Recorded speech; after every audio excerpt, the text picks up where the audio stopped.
وقالوا أإذا كنا عظاما ورفاتا أإنا لمبعوثون خلقا جديدا।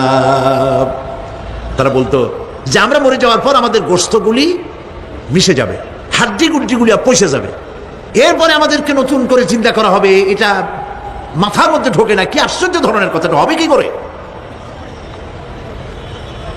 কাফের বেঈমানেরা আরো নানা ধরনের প্রশ্ন তারা করতো। তারা বলতো আইদা মিতনা ওয়া কুন্না তুরাবান যালিকা রাজউম বাঈদ, আমরা মাটিতে মিশে যাব, তারপরেও কি আমাদেরকে চিন্তা করা হবে, আমাদেরকে আবার উঠানো হবে? এটা তো বুদ্ধির, এটা চিন্তার বাইরের কথা, এটা তো মানতে পারি না।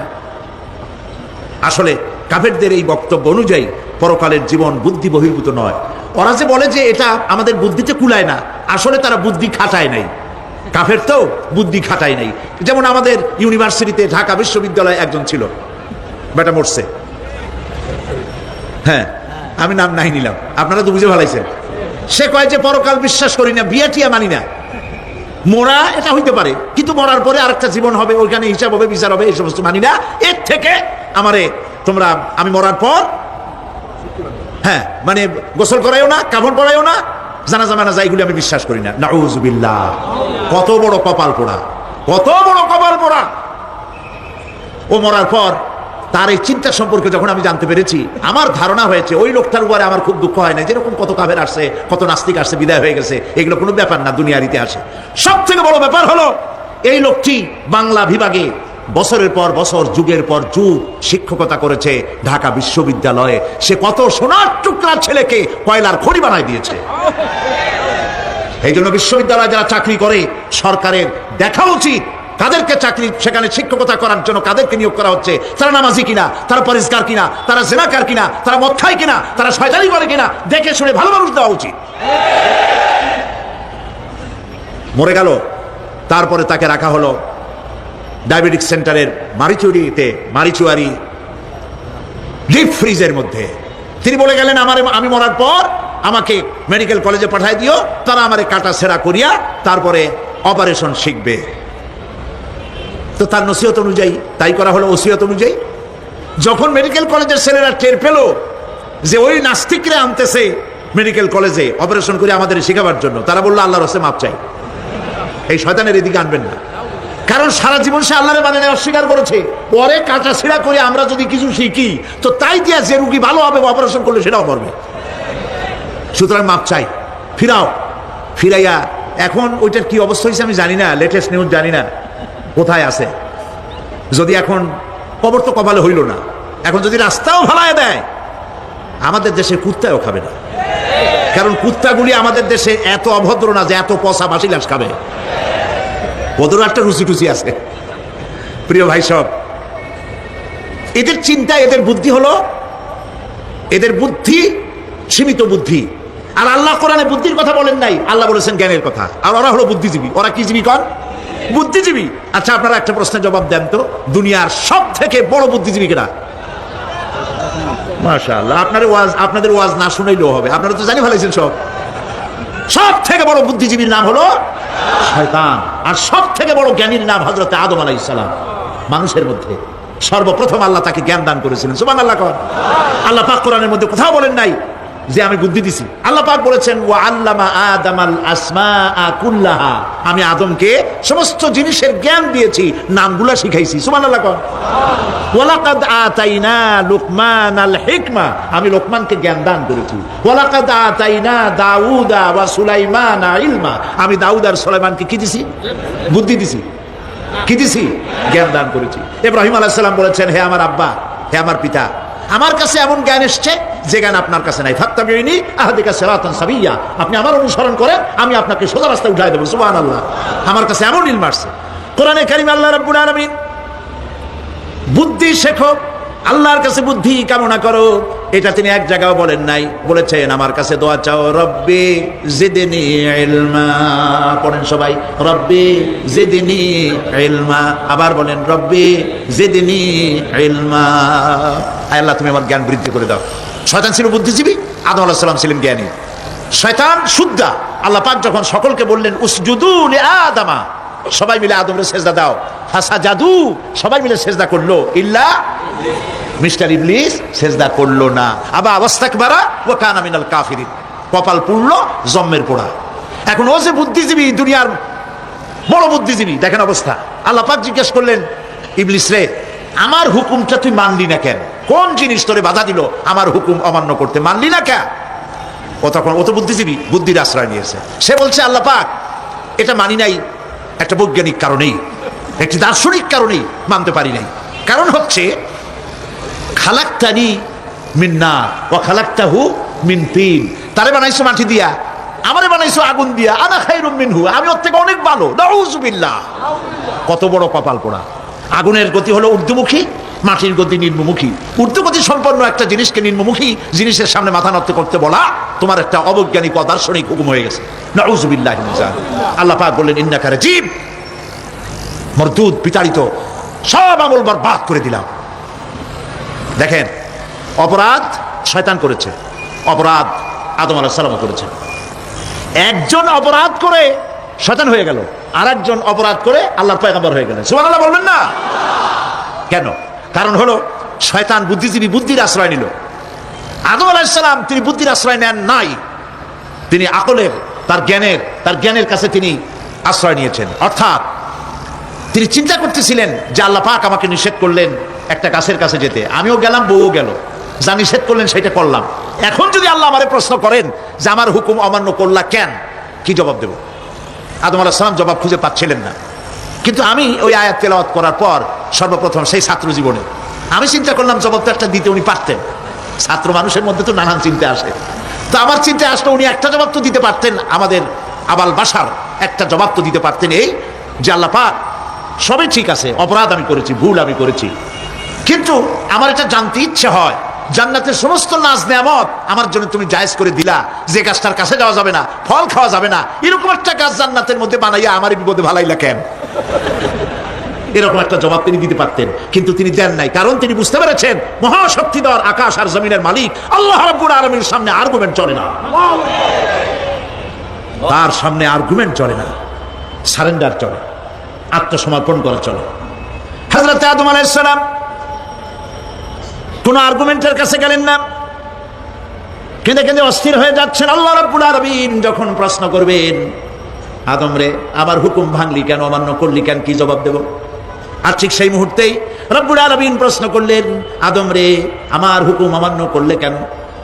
হযরত আদম আলাইহিস সালাম কোন বুদ্ধির আশ্রয় না নিয়া তার জ্ঞান তাকে বলে দিল। আল্লাহ তাকে কালেমা শিখাই দিলেন। উদ্বুদ্ধ হয়ে তিনি আল্লাহ রাব্বুল আলামিনের সামনে মাথা নত করে দিয়ে বললেন, রব্বানা যালামনা আনফুসানা ওয়া ইল্লাম তাগফির লানা ওয়া তারহামনা লানাকুনান্না মিনাল খাসিরিন। পড়েন সবাই, রব্বানা যালামনা আনফুসানা ওয়া ইল্লাম তাগফির লানা ওয়া তারহামনা লানাকুনান্না মিনাল খাসিরিন। রব্বানা যালামনা, হে আল্লাহ, আমি আমার নফসের পরে, যালামনা আনফুসানা, আমি আমার নফসের পরে জুলম করেছি, অত্যাচার করেছি। ওয়া ইন লাম তাগফির লানা, তুমি যদি আমাকে ক্ষমা না করো। জ্ঞান কত দেখেন, শুধু ক্ষমা চান নাই, বলেছেন তুমি যদি আমাকে ক্ষমা না করো, ওয়া তারহামনা, আর যদি দয়া না করো, লানাকুনান্না মিনাল খাসিরিন, আমি ক্ষতিগ্রস্ত হয়ে যাব। কতটা জ্ঞানের অধিকারী তিনি! তিনি এটা বললেন না যে শুধু মাফ করে দাও, শুধু মাফ করলে হবে না, মাফও করা লাগবে, আর আগে যেমন দয়া করতে আসলেও করতে আসলেও করা লাগবে। সুবহানাল্লাহ। আল্লাহ পাক রাজি হয়ে গেলেন, রাজি হন নাই? আল্লাহ রাব্বুল আলামিন হযরত আদম আলাইহিস সালামকে শুধু ক্ষমা করলেন না, ক্ষমাও করলেন, আর নবীর মর্যাদা দিয়ে আল্লাহ রাব্বুল আলামিন দুনিয়ায় পাঠাইয়া দিলেন। সুতরাং বুদ্ধি দিয়ে কাফেররা বুদ্ধির আশ্রয় গ্রহণ করে সর্বনাশ করেছে, যে পরকাল হইতে পারে না, মরে যাবো, আবার উঠবো, আবার এই শরীর কেমনে তৈরি হবে, এইটা তাদের বুদ্ধিতে কুলায় নাই। কিন্তু বুদ্ধি দিয়া চিন্তা করলে বোঝা যাইতো যে হ্যাঁ, পরকাল একটা হইতে পারে। আর একটা কথা বলি, সেটা হলো এই, বহুত মানুষ আছে পরকাল বিশ্বাস করে না, আছে না? এমন আছে। এখন আমরা বিশ্বাস করি পরকাল, আমরা কারা কারা বিশ্বাস করি? হাত উঁচু করে দেখান তো। আলহামদুলিল্লাহ বলি, বলেন আলহামদুলিল্লাহ। এখন যারা বিশ্বাস করে না তাদেরকে জানাতে চাই, আমরা যারা পরকালে বিশ্বাস করি, তাহলে পরকাল যদি না হয়, কিয়ামত যদি না হয়, বিচার আচার যদি কিছু না হয়, আমরাও বেঁচে গেলাম, আপনারাও বেঁচে গেলেন। কিন্তু সত্য সত্যই যদি পরকাল একটা হয়, বিচার যদি হয়, আমরা বেঁচে যাব, ফেসে যাবা তোমরা। প্রিয় ভাই সব, আল্লাহ রাব্বুল আলামিন সুন্দর করে বুঝাচ্ছেন। দেখো, এই যে সারা বছর এই যে এটা কি বলে পরকাল কেন হবে, এটা বুদ্ধি দিয়ে চিন্তা করো, জ্ঞান দিয়ে চিন্তা করো। সারা বছর ব্যবসা করার পর হিসাব নিকাশের একটা দিন আসে, আসে না? বলেন আছে কিনা? হিসাব নিকাশের একটা দিন আসে সারা বছর ব্যবসা করার পর, সারা বছর লেখাপড়া করার পর, তারপরে কি বলে পরীক্ষা দেওয়ার একটা দিন আসে, আসে না? তো সারা জীবন আপনি এখানে কাজবাজ করবেন, এখানে আপনি ভালো করলেন মন্দ করলেন, এর কোনো জবাব হবে না, বিচার হবে না। এটা পাগলে চিন্তা করতে পারে, আর পাগলেরা চিন্তা করে বলেই তারা বলে, পাগলেরই এটা কথা, মাটির পুতুল যেমনে নাচায় তেমনি নাচি, পুতুলের কি দোষ? মরিয়া দেখেন, এই গান যারা বিশ্বাস করে, মরিয়া দেখেন অবস্থাটা কি হয়। ফেরেশতারা আসা ধোপায় যেমন কাপড় আশ্রায়, ওই রকম ঠ্যাং ধরিয়া কবরের মধ্যে আশ্রাবে, আর বলবে যেমনে আশ্রায় তেমনি আশ্রায়, ফেরেশতার কি দোষ? কাজে এই পৃথিবী শেষ কথা নয়, মৃত্যু অবধারিত, মরা লাগবে না। এবার দেখেন আল্লাহ কি বলেন, আল্লাযী খালাকাল মাউতা ওয়াল হায়াতা লিয়াবলুয়াকুম আইয়ুকুম আহসানু আমালা। আল্লাহ পাক বলছেন, আমি মৃত্যু আর জীবন সৃষ্টি করেছি। কেন করেছি? লক্ষ্য করুন, লিয়াবলুয়াকুম, যাতে করে আমি তোমাদেরকে পরীক্ষা করে নিতে পারি। কি ব্যাপারে? আইয়ুকুম আহসানু আমালা, আমলের দিক থেকে, নেক কাজের মধ্য থেকে, ভালো কাজ এবং খারাপ কাজের মধ্য থেকে, আইয়ুকুম আহসানু আমালা, ভালো কাজের দিক থেকে তোমাদের মধ্যে কে উত্তম, কে ভালো মানুষ, এইটার পরীক্ষা নেওয়ার জন্য আমি মৃত্যু আর জন্মের সৃষ্টি করেছি। প্রিয় ভাই সব, খুব লক্ষ্য করুন, জন্ম আর মৃত্যু, জন্ম হলে মৃত্যু হবেই, না হবে না? এই যে একটা ডিউরেশন, একটি সময়, এই সময়টা হলো পরীক্ষার সময়। আমরা যারা পড়াশোনা করেছি, আপনারা পড়াশোনা করেছেন নিশ্চয়ই, কলেজে অথবা হাই স্কুল অথবা মাদ্রাসায়, প্রতি বছর একটা করে পরীক্ষা আসে, আসে না পরীক্ষা? এই পরীক্ষার ডিউরেশন কত সময়? 3 ঘন্টা। কয় ঘন্টা বলে? 3 ঘন্টা। এই 3 ঘন্টা পরীক্ষা দিতে গিয়ে আপনারা কি কোনো ছাত্রকে দেখেছেন যে প্রশ্নপত্র সামনে নিয়ে গল্প করতেছে, প্রশ্নপত্র সামনে নিয়ে তাস খেলে, জুয়া খেলে, আরেক দিকে তাকায় থাকে? প্রতিটি মুহূর্ত সে কাজে লাগাচ্ছে, প্রতি মুহূর্ত কাজে লাগাচ্ছে। 3 ঘন্টা পুরা হওয়ার 2 ঘন্টার মধ্যে পরীক্ষা তার শেষ হয়ে গেছে, কিন্তু সে চলে যাচ্ছে না, বাকি আরো 1 ঘন্টা আধা ঘন্টা রিভাইজ করতেছে। সে যা যা পরীক্ষা দিয়েছিল প্রশ্ন অনুযায়ী জবাবগুলি ঠিক হয়েছে কিনা সে মিলিয়ে দেখে। কারণ কি? কারণ হলো এই পরীক্ষা যদি ফেল করি, বাপ মায়ের কষ্ট করা পয়সাগুলি বিফলে চলে যাবে, আমি চাকরি পাবো না, আমার জীবনটা 1 বছরের জন্য নষ্ট হয়ে যাবে। এই জন্য সে এত খাটাখাটনি করে পরীক্ষায় ভালো ফল করার জন্য সে পরীক্ষা দেয়, এবং পরীক্ষার রেজাল্ট এই পৃথিবীতেই হয়। ঠিক কিনা বলেন? খাতা দেখতে যতদিন লাগে তারপরে পরীক্ষা হয়। খুব লক্ষ্য করুন, আমাদেরও একটা পরীক্ষা চলতেছে এই পৃথিবীতে, সকলে। ওইটা শিক্ষাঙ্গনের পরীক্ষা, এটা জীবনের পরীক্ষা। এই যে ওর পরীক্ষার ডিউরেশন, সময়কাল 3 ঘন্টা, আর আমাদের পরীক্ষা, সমস্ত মানুষের পরীক্ষার সময়কাল হলো জন্ম থেকে শুরু করে মৃত্যু পর্যন্ত। এর মধ্যে বালেগ হওয়া পর্যন্ত সময়টা কনসিডারেবল, ক্ষমার যোগ্য। 15 বছর 12 বছর বালেগ হইতে যে কয় বছর লাগছে, এইটা যা করছেন যা বলছেন সব মাপ। কিন্তু বালেগ হওয়ার পরের থেকে নিয়ে মৃত্যু পর্যন্ত যা যা করবেন সমস্ত কাজের হিসাব আল্লাহর কাছে দিতে হবে। একটা প্রশ্ন করি আপনাদের কাছে, রাগ করবেন না তো? বলবেন যে কথা বলতে তো আপনি আসছেন, আমাদের দিয়ে খাটান কেন, এরকম চিন্তা করবেন না তো? প্রশ্নটা হচ্ছে, বলেন তো দেখি, পৃথিবীর মধ্যে সব চাইতে মূল্যবান জিনিস, দামি জিনিস কোনটা? হ্যাঁ, ইখতিলাফ হয়ে গিয়েছে, ইখতিলাফ হয়েছে। কেউ বলেছে যৌবন, কেউ বলেছে কোরআন, কেউ বলেছে ইসলাম। আর যারা বেশি বুদ্ধি রাখে তারা খামোশ, তারা কথা বলে নাই। কোনটা কইয়া কোন জ্বালা চুপ করে থাকাই ভালো। সব থেকে মূল্যবান জিনিসের নাম সময়। সব থেকে মূল্যবান জিনিসের নাম কি? এবার বলেন, এই পৃথিবীর মানুষ সব থেকে অপচয় করে কোন জিনিসে? সময়। সময়ের অপচয় আমরা যা করি। আমি সেদিন পুলিশ লাইনে আমার একটা বক্তব্য ছিল, কয়েক হাজার পুলিশ ছিল সেখানে, জুমার দিন। আমি বলছিলাম জুমার আগে তাদের সামনে, আজ আপনাদেরকে বলি, বাড়িতে আজকে রাত্রে ক্যালকুলেটর না থাকে যদি কাগজ কলম হাতে নেন।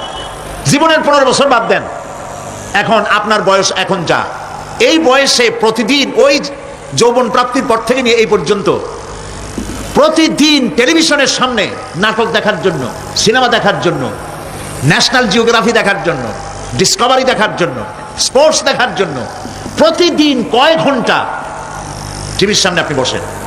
এরপরে আপনি এগুলিকে সপ্তাহে কয় ঘন্টা হয়, মাসে কয় ঘন্টা হয়, বছরে কয় ঘন্টা হয়, বয়স এখন আপনার 50 বছর, 15 বছর বাদ দেন, 35 বছর, হিসাব করেন কয় বছর আপনি টেলিভিশনের সামনে বসা ছিলেন। আমার কথা কি মাথায় ঢুকছে? কয় বছর টেলিভিশন আর সিনেমা হলে বসা ছিলেন? চায়ের দোকানে গল্প করতে গিয়ে, আড্ডা মারতে গিয়ে কতটা সময় নষ্ট করেছেন? রবীন্দ্রনাথ, যতীন্দ্রনাথ, জবিনাথ, তারপরে আরো কি, এই যে শরৎচন্দ্র, এই সমস্ত এই নাম মনে আসলো, কবি, সাহিত্যিক, ঔপন্যাসিক, নাট্যকার, তাদের বইপত্র, গল্পের বই, ভূতের গল্প, এই সমস্ত গল্পের বই পড়িয়া জীবনে কতটা সময় নষ্ট করেছেন। সবগুলি এক জায়গায় করেন, সবগুলি এক জায়গায় করেন, এরপরে আপনার চোখ ছানা বড় হয়ে যাবে, দেখতে পাবেন আপনার জীবনের উল্লেখযোগ্য 35 বছরের কম করে হলেও 20 বা 25 বছর অপচয় হয়ে গেছে, নষ্ট হয়ে গেছে। ইন্না লিল্লাহি ওয়া ইন্না ইলাইহি রাজিউন। জীবনের সব থেকে মূল্যবান সময়গুলি নষ্ট করে ফেলেছি আমরা। আল্লাহ পাক বলেছেন পরীক্ষা নেওয়ার জন্যই এই পৃথিবীতে দিয়েছিলাম। এখন ওর পরীক্ষার, ছাত্রের পরীক্ষার সময় 3 ঘন্টা, রেজাল্ট আউট হবে এখন। আর আপনার আমার পরীক্ষা মৃত্যুতে, জন্ম থেকে শুরু মৃত্যু পর্যন্ত, কিন্তু রেজাল্ট এখানে আউট হবে না। রেজাল্ট আউট হবে কোথায়? কিয়ামতের দিন। কোথায় হবে? হতেই হবে কিয়ামতের দিন।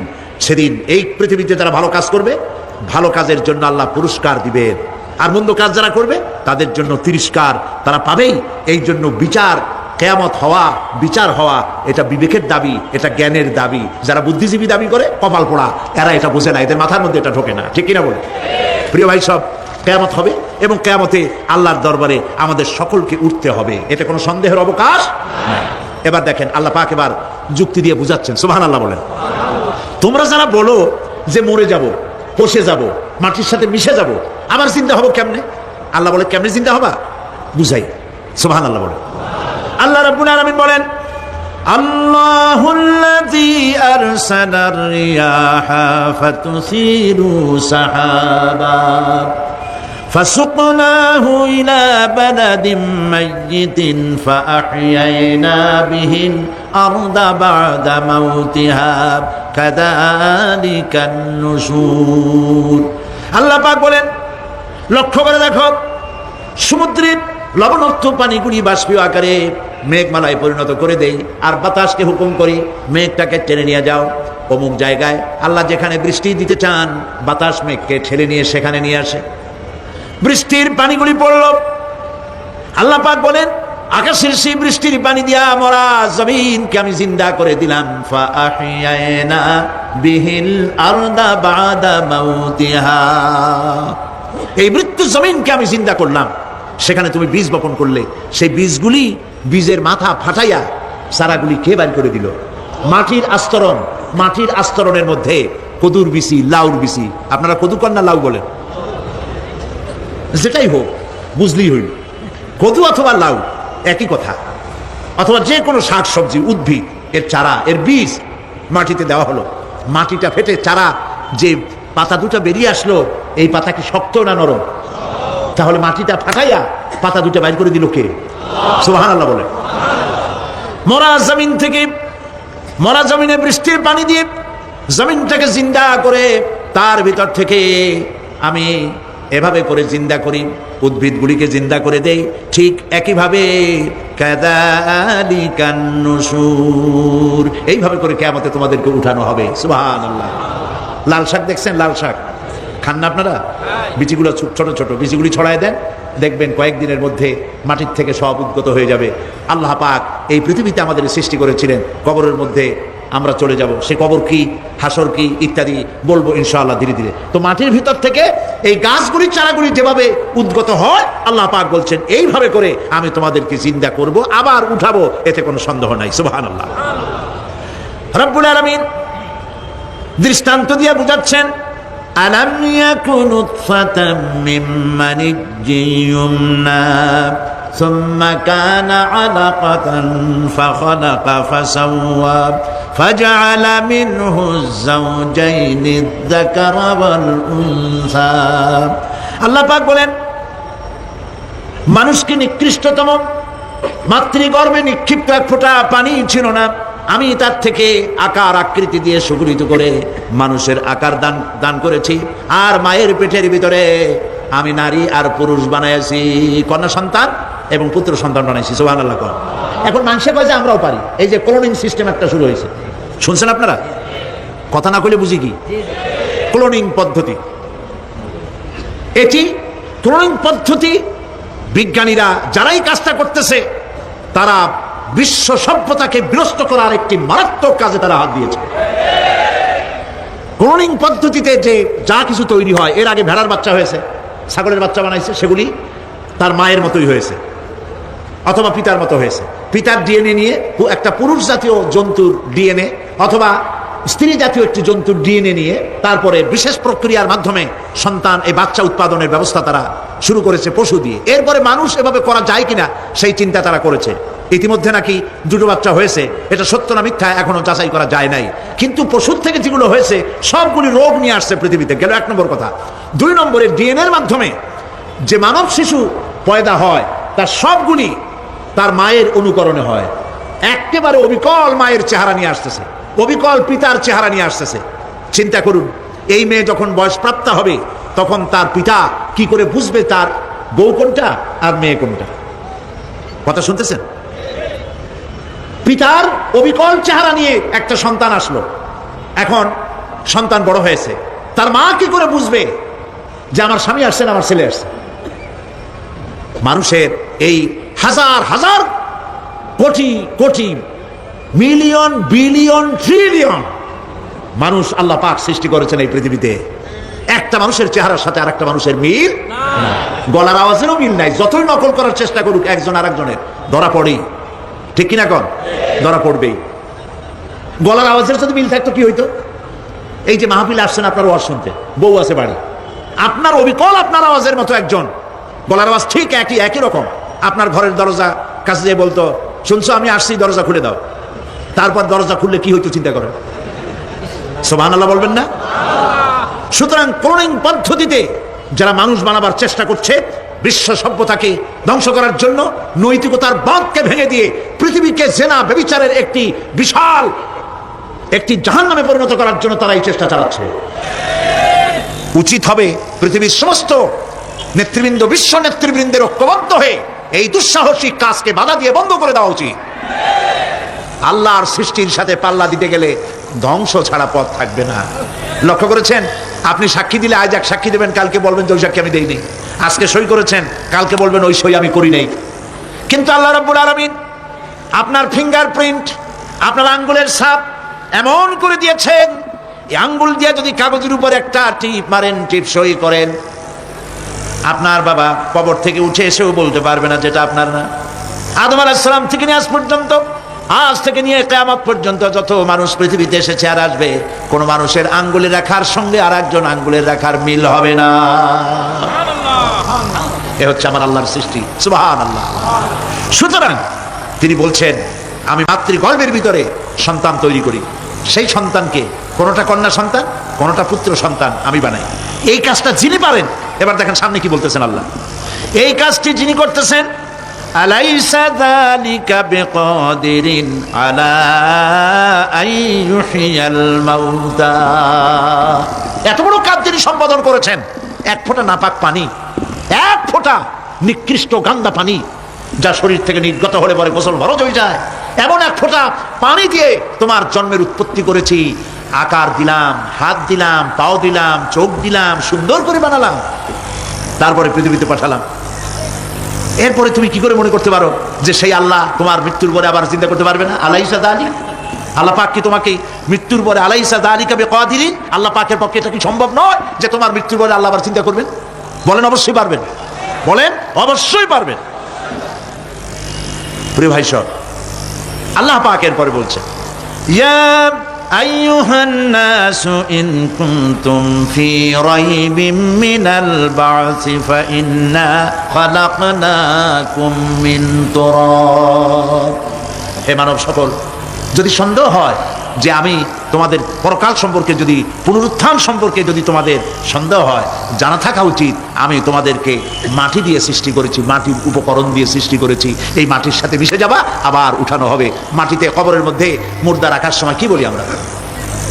মিনহা খলাকনাকুম ওয়া ফিহা নুঈদুকুম। পড়েন সবাই, মিনহা খলাকনাকুম ওয়া ফিহা নুঈদুকুম ওয়া মিনহা নুখরিজুকুম তারাতান উখরা।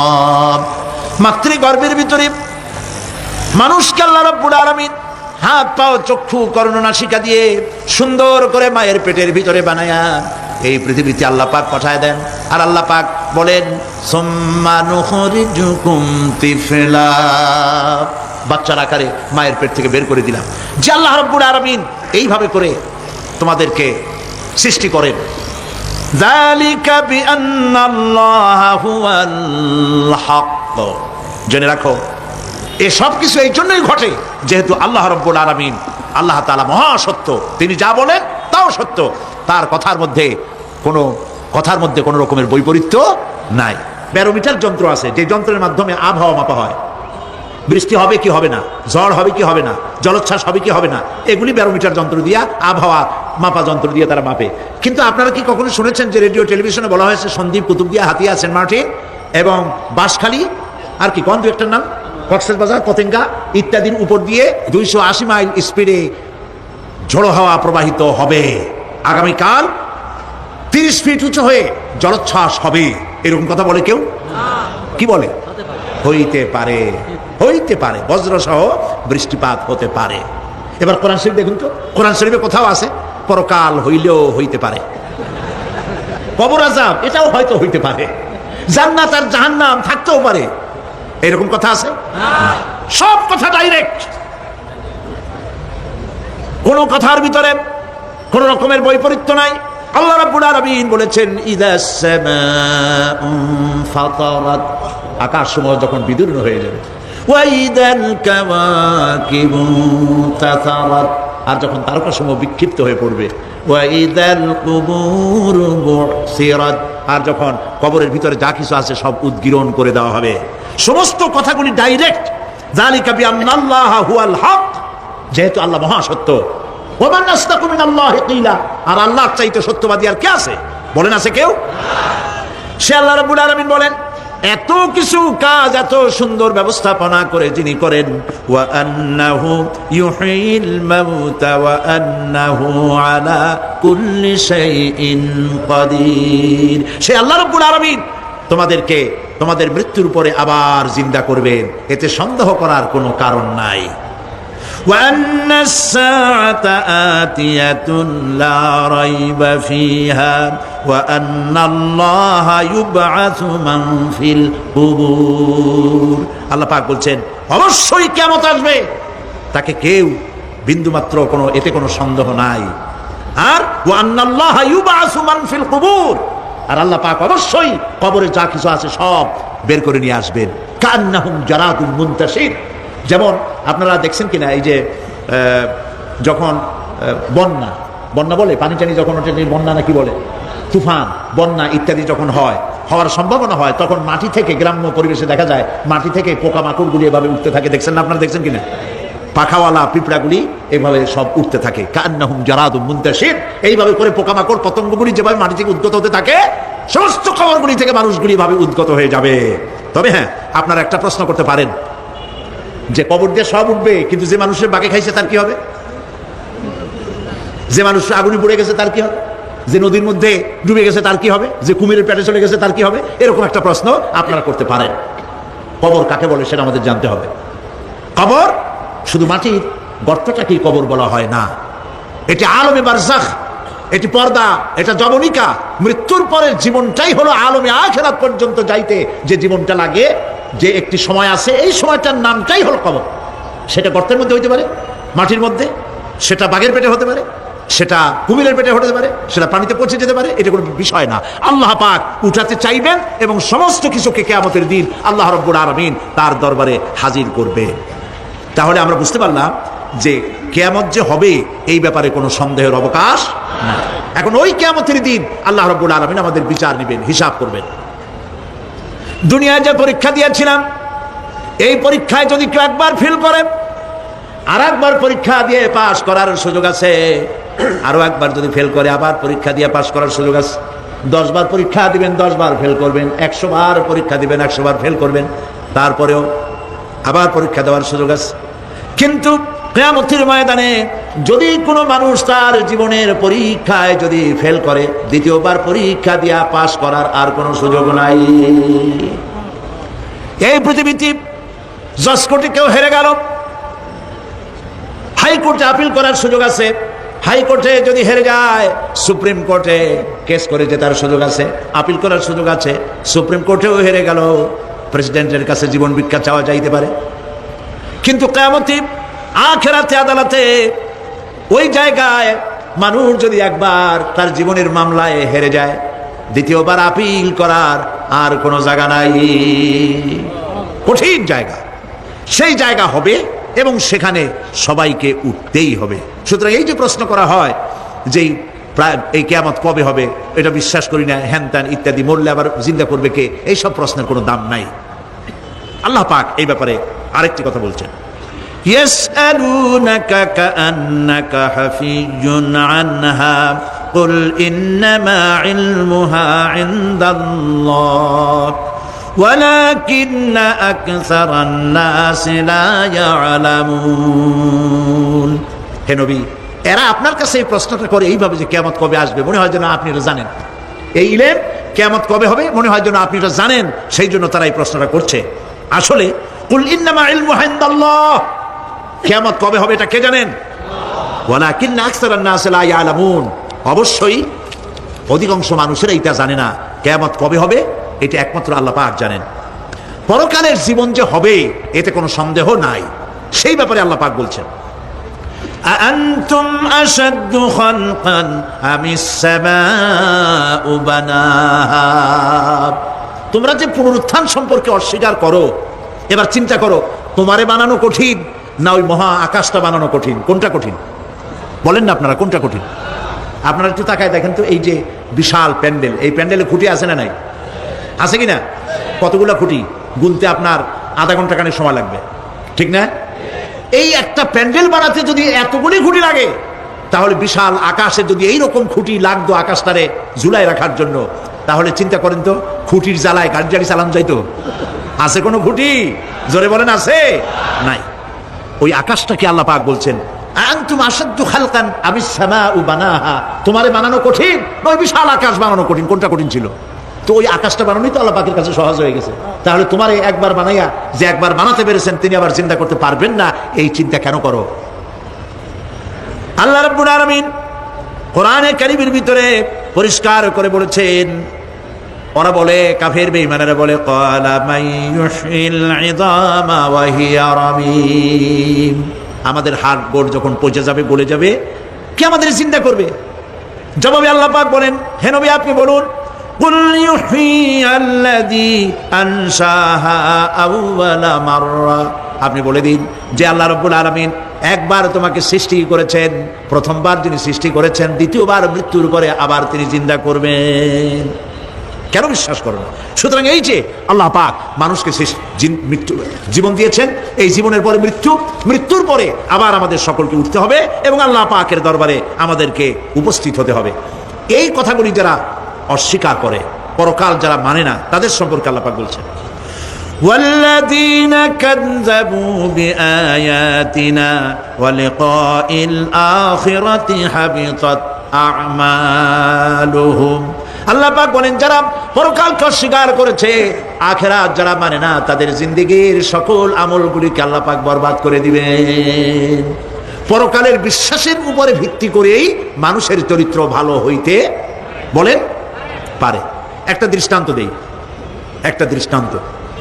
এই যে যারা চুরি করে, ডাকাতি করে, সন্ত্রাস করে মানুষ মারে, এখন তো আল্লাহর রহমতে সন্ত্রাস বন্ধ হয়েছে, হয় নাই? হয়েছে কিনা? সন্ত্রাস বন্ধ হয়েছে, আলহামদুলিল্লাহ বলেন। এই সন্ত্রাসগুলি করে কি জন্যে? এদের ধারণা নাই যে আল্লাহ পাক আমাদেরকে উঠাইতে পারবে, আমাদের মৃত্যু হবে। পরকালের চিন্তা নাই বলেই তারা এই কাজটা করে। যে ব্যক্তি আল্লাহর সঙ্গে বিদ্রোহ করেছে আর পরকালের জন্য পাথর জোগাড় করে নাই, দুনিয়াকে অগ্রাধিকার দিল, পরকালকে ভুলে গেল, তার জায়গা হলো জাহান্নাম। وَأَمَّا مَنْ خَافَ مَقَامَ رَبِّهِ وَنَهَى النَّفْسَ عَنِ الْهَوَى فَإِنَّ الْجَنَّةَ هِيَ الْمَأْوَى। আর যে ব্যক্তি আপন প্রভুর সামনে উপস্থিত হওয়াকে ভয় করেছে এবং আপন প্রবৃত্তিকে লালসা মুক্ত করেছে, লালসার হাত থেকে রক্ষা করেছে, আল্লাহ রাব্বুল আলামিন কিয়ামতের দিন তার জন্য রেখে দিয়েছেন জান্নাত। তার জন্য কোন জায়গা? জান্নাত। আমাদেরকে পরকাল ভিত্তিক জীবন যাপন যদি করি তাহলে কবরের জবাবগুলি খুব আসান হবে। আর যদি পরকাল ভিত্তিক জীবন যাপন না হয়, কবরটা মুসিবত হয়ে যাবে।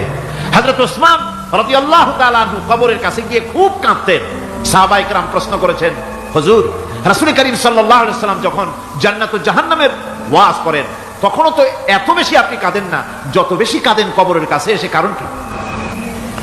হযরত ওসমান রাদিয়াল্লাহু তাআলা আনহু বলতেন, আমার সাথীরা, আমি আমার হাবিবের কাছে, আল্লাহ রাব্বুল আলামিনের রাসূলের কাছে আমি শুনেছি এই কবরটাই হলো প্রথম স্টেশন, এই কবরটাই হলো প্রথম ইমিগ্রেশন কাউন্টার। এই জায়গায় যদি কেউ ধরা পড়ে যায়, কারো যদি চার্জশিট হয়ে যায়, সব জায়গায় ধরা পড়ে যাবে, হাসরে মিজানে সিরাতে কোনো জায়গায় নাজাত পাবে না। আর এই কবরটা যদি কেউ মুক্তি পেয়ে যায়, মিজান সিরাত হাসর সব জায়গা থেকে আল্লাহ তারে ভালোভাবে পার করে দিবেন। এটা হলো আসল জায়গা, মারাত্মক জায়গা, খুব মারাত্মক জায়গা। আমি এটাকে ইমিগ্রেশন কাউন্টার বলেছি আমার ভাষায়। ইমিগ্রেশন কাউন্টার যারা বিদেশ ভ্রমণ করেছেন তারা জানেন। লন্ডন যাবেন, আমেরিকা যাবেন, সৌদি আরব যাবেন, যে কোনো বিদেশে যাবেন, গেলেই পাসপোর্ট তারা দেখবে। পাসপোর্টে আপনার ন্যাশনালিটি কোনটা সেটাই তারা জানতে চাইবে। আপনি কোন দল করেন এটা তারা জানতে চাইবে না, আপনার আইডেন্টিটি কি তারা জানতে চাইবে। তারপরে যদি স্যাটিসফ্যাক্টরি হয় আপনাকে ভিসা দিয়ে ভেতরে ঢুকবার ব্যবস্থা করে দেবে। আর যদি তারা স্যাটিসফাইড না হয় তাহলে আপনাকে মেহমানখানায় ঢুকানো হবে গ্রেফতার করে। কবর হচ্ছে এ ধরনের একটি ইমিগ্রেশন কাউন্টার। কবরের ভিতরে মানুষ যখনই রাখা হবে সঙ্গে সঙ্গে দুজন ফেরেশতা আসবে। কবরের কাছে যারা এসেছিল দাফন হয়ে যাওয়ার পর এই লোকগুলি 40 কদম যেতে যতক্ষণ লাগে এর মধ্যেই দুজন ফেরেশতা এসে যাবে, এসে জিজ্ঞেস করবে, মান রব্বুকা, তুমি কোন দল করতে? ওটা তাদের জানার দরকার নাই। ব্যবসা করতেন না চাকরি করতেন, প্রয়োজন নাই।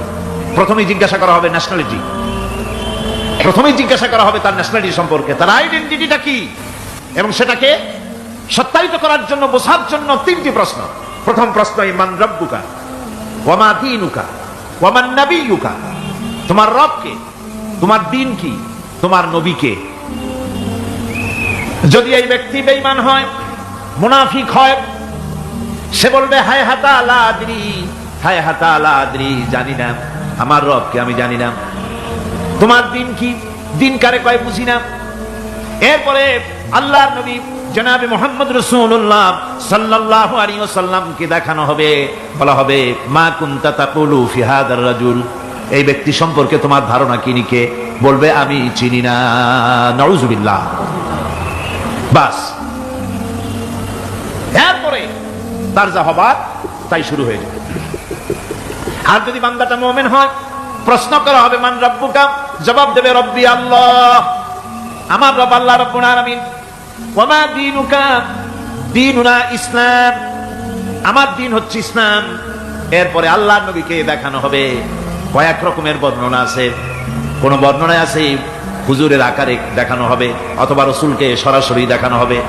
বলা হবে মা কুনতা তাকুলু ফি হাদার রাজুল, এই লোকটি সম্পর্কে ধারণা কি?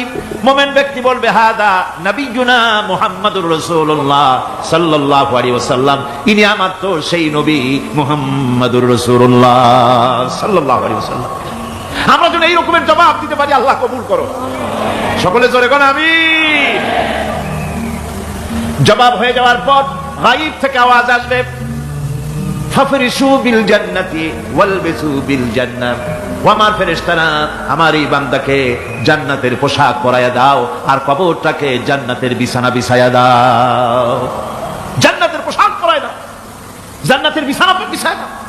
ইলা মাদ্দা বাসারিহি, তার চোখের দৃষ্টি যতদূর যায় কবরটা ততটা প্রশস্ত করে দাও। এরপর বেহেশতের পোশাক পরাইয়া, বেহেশতের বিছানা বিছায়া ফেরেশতা বলবে নো তা নাউমুল উরুস, ঘুমিয়ে যাও। দুলামিয়া যেমন বাসর সজ্জায় নতুন বউ নিয়ে আরামে ঘুমায়, এরকম আরামে ঘুমায় যাও ইলা ইয়াউমিল কিয়ামা, কিয়ামত পর্যন্ত ঘুমায় আরামে ঘুমিয়ে থাকবে।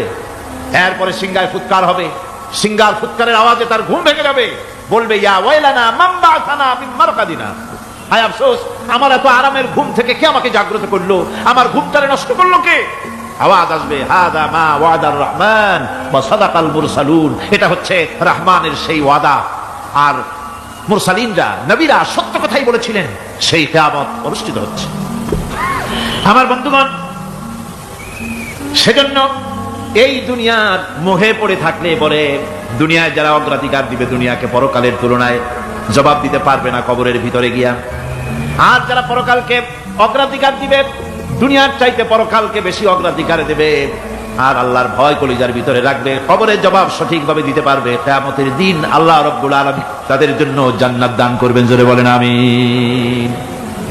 দুনিয়াটা হচ্ছে দুনিয়া যেখানে আমরা আসি। আমি আগেই বলেছি দুনিয়া হচ্ছে আদনা শব্দ থেকে এর উৎপত্তি হয়েছে, তুচ্ছ নিকৃষ্ট, এটার দাম নাই, এটার মূল্য নাই। হযরত ইবনে কাইয়িম রাহিমাহুল্লাহ নওয়ারাল্লাহু মারকাদাহু ওয়া জাআলাল জান্নাতা মাথওয়াহু, হযরত ইবনে কাইয়িম তিনি বলছেন, সুন্দর করে বলছেন দুনিয়া সম্পর্কে, মা মাদা ফিদ দুনিয়া আহলামুন ওয়া মা বাকিয়া মিনহা আমানি ওয়াল ওয়াক্তু বাইনাহুমা দায়ুন। মা মাদা ফিদ দুনিয়া আহলামুন, জীবনের যে অংশ ফেলে এসেছি সেটা আজ একটা স্বপ্ন, ওয়া মা বাকিয়া মিনহা আমানি, আর জীবনের যে অংশ সামনে বাকি আছে সেটা এখন একটা আকাঙ্ক্ষা, ওয়াল ওয়াক্তু বাইনাহুমা দায়ুন, আর এর মাঝখান থেকে সময় সব চলে যাচ্ছে। কত বড় কথা চিন্তা করেছেন? জীবনের যে অংশ ফেলে এসেছি তা আজকে স্বপ্ন, তা কি বলেন? স্বপ্ন। আর সামনে যা আছে সেটা আকাঙ্ক্ষা, আর মাঝখান থেকে সময় সব চলে যাচ্ছে। এরপরে তিনি বলছেন ওয়ামাইয়া সাহাবিদ দুনিয়া ইয়াকুন মিসলা কাবিদিন আলাল মাই খানাতুহু ফুরুজুল আসাবিঈ। দুনিয়াদারের অবস্থা হচ্ছে কেউ যদি দুই হাতে পানি খামসায় ধরে, দুই হাতে কি ধরছে বলেন? দুই হাতে পানি খামসায় ধরেছে, খুব মজবুত করে ধরেছে, দুই মুঠ পানি, বলেন থাকবে কতটুকু? কতটুকু থাকবে? এক ফোঁটাও থাকবে না, কারণ তার আঙ্গুলের ফাঁক তার সাথে খেয়ানত করবে, আঙ্গুলের ফাঁক দিয়া পানিগুলি সব বেরিয়ে চলে যাবে। সুতরাং দুনিয়া যারা চায় তারা ঠিক পানি খামসায় ধরলে পানি যেমন হাতের ভেতর থেকে খেয়ানত করে চলে যায়, যারা দুনিয়া চায় দুনিয়াও তাদেরকে এভাবে ফাঁকি দিয়ে চলে যায়। তবুও দুনিয়ার মায়া মানুষের এত বেশি।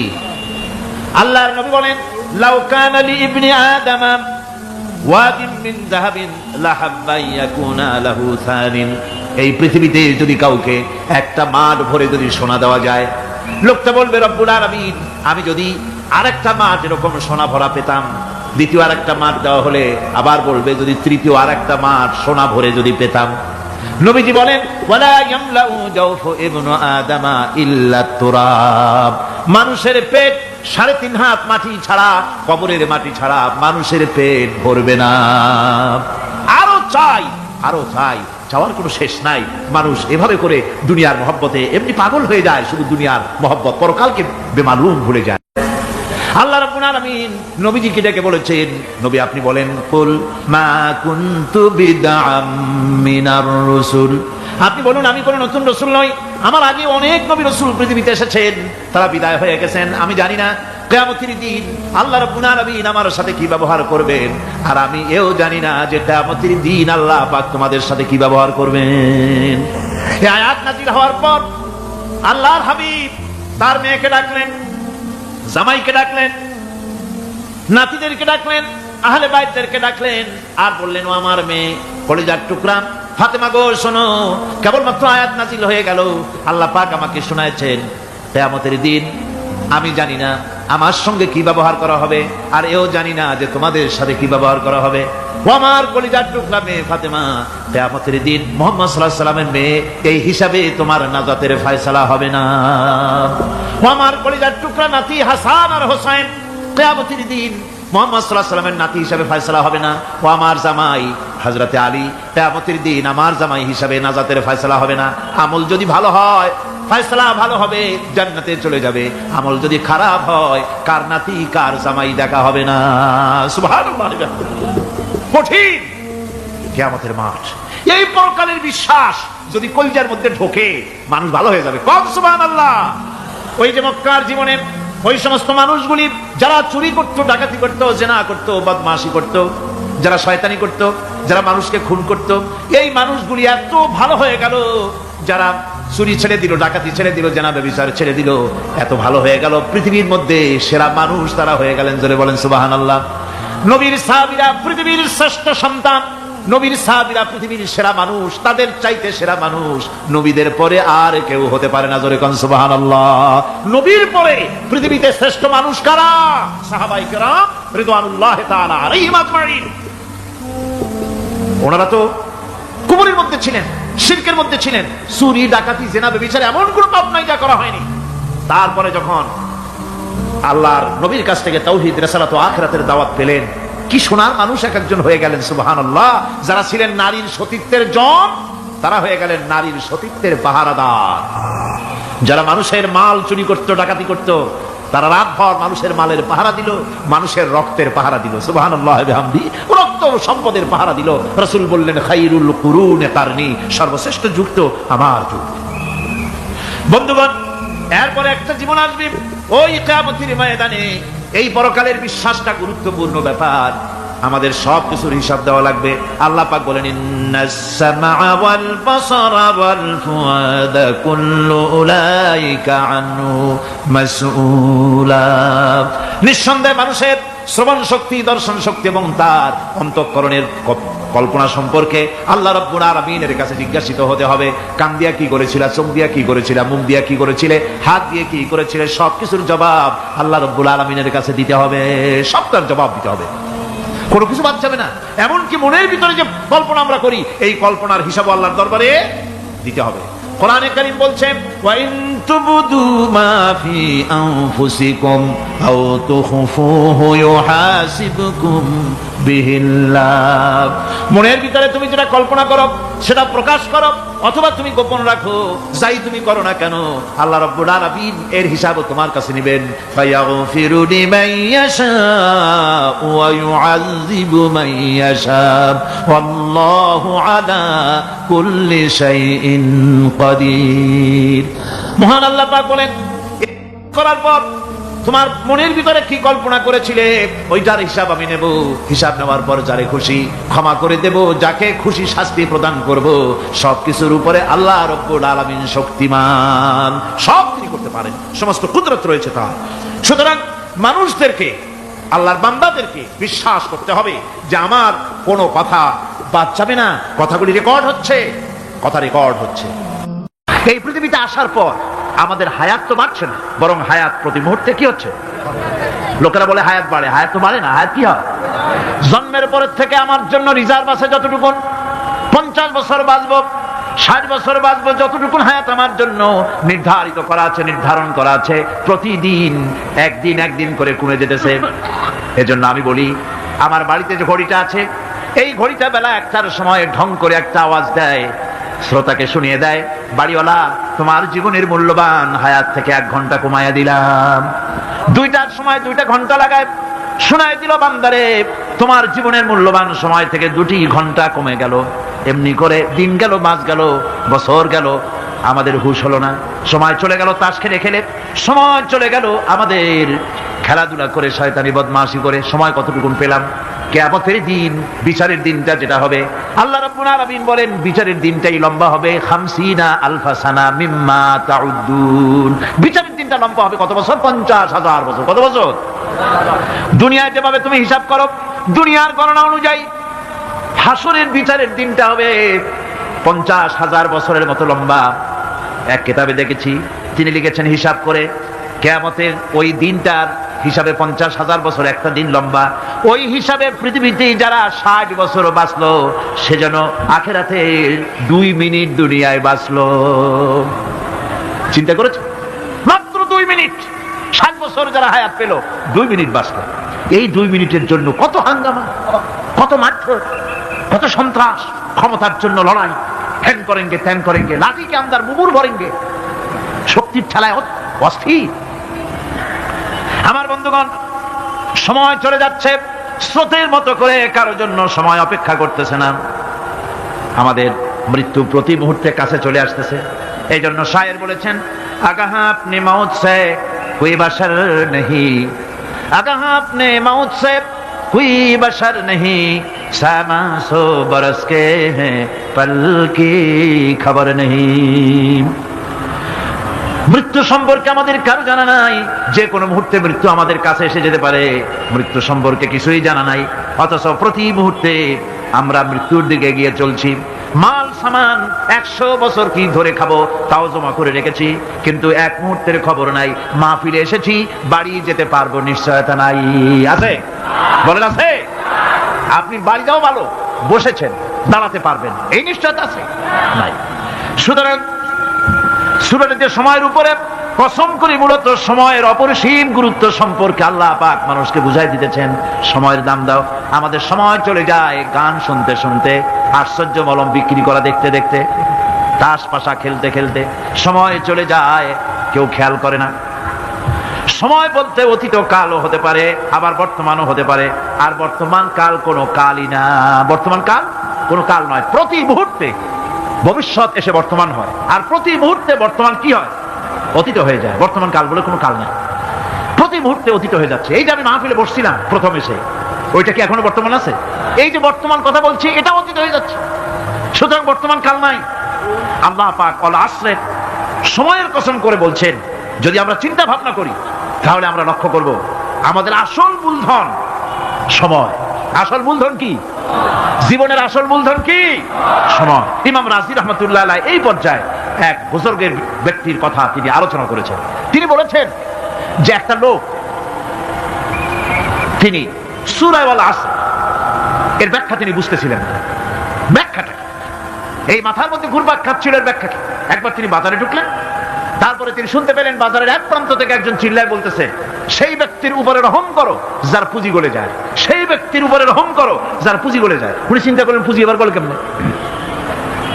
উনি দৌড়ে গেলেন, যায় দেখেন যে যে ব্যাটা চিল্লাচ্ছে সে হচ্ছে বরফ বিক্রেতা।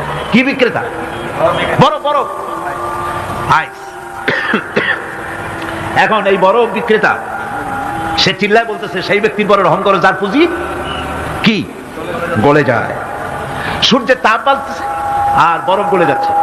সে বুঝাতে চাচ্ছে যে আমার এই বরফটা জমাট থাকা অবস্থায় তোমরা কেউ কেনো, যেহেতু আমার পুঁজিতে এর মধ্যে আমি ইনভেস্ট করেছি। এটা যদি পানি হয়ে যায় তো পানি তো কেউ কিনবে না, এটা তো যেখানে সেখানে পাওয়া যায়। বরফ পাওয়া যায় না বলি তো আমি বরফ কিনে আনছি। তোমরা আমার প্রতি দয়া করো, তাড়াতাড়ি করে বরফটা কিনে নিয়ে যাও। ইমাম রাজি রহমতুল্লাহ আলাইহি বলেন, বুজুর্গ ব্যক্তি চিৎকার মেরে বললেন, আল্লাহু আকবার। আমি কিন্তু এই বরফ বিক্রেতার ঘোষণার মধ্য দিয়ে সূরা আল আসরের তাফসীর আমি বুঝে ফেলেছি। তার মানে হলো বরফ বিক্রেতা যেভাবে বলতেছে, সেই ব্যক্তির উপরে রহম করো যার পুঁজি গলে যায়। আমারও তো একটা পুঁজি আছে, ওই পুঁজির নাম হায়াত। প্রতি মুহূর্তে আমার পুঁজি তো গলে যেতেছে, আমার পুঁজি তো গলে যায়, প্রতি মুহূর্তে কমে যেতেছে। আহারে, এই পুঁজি যে গলে গেল ধরে রাখতে পারলাম না, এই জন্য কিছুই তো করতে পারি নাই। সূরা আল আসরের ভিতরে মানুষের আয়ুষ্কাল দেওয়া হয়েছে, বরফ গলে যাওয়ার মতো দ্রুত সে আয়ু কমে যাচ্ছে। একে যদি নষ্ট করে ফেলা হয়, ভুল কাজে ব্যয় করা হয়, সেটাই হচ্ছে মানুষের মূল ক্ষতি। মানুষের মূল ক্ষতি। ব্যবসায় ক্ষতিগ্রস্ত হয়েছে, না মূল ক্ষতি নয়। স্বাস্থ্য হারাইছে, মূল ক্ষতি নয়।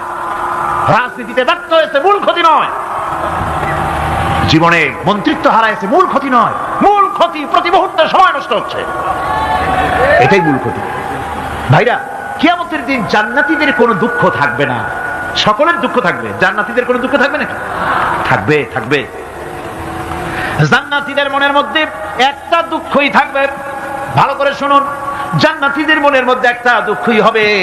তারা মনে মনে চিন্তা করবেন, আফসোস করবেন, আহারে যদি দুনিয়ায় বসে অমুক সময় বাসে বসেছিলাম, আজে বাজে চিন্তা করেছি, বাড়ির ড্রয়িং রুমে একা একা বসে বসে আজে বাজে চিন্তা করেছি, অমুক অমুক সময় খেলাধুলায় কাটাইছি।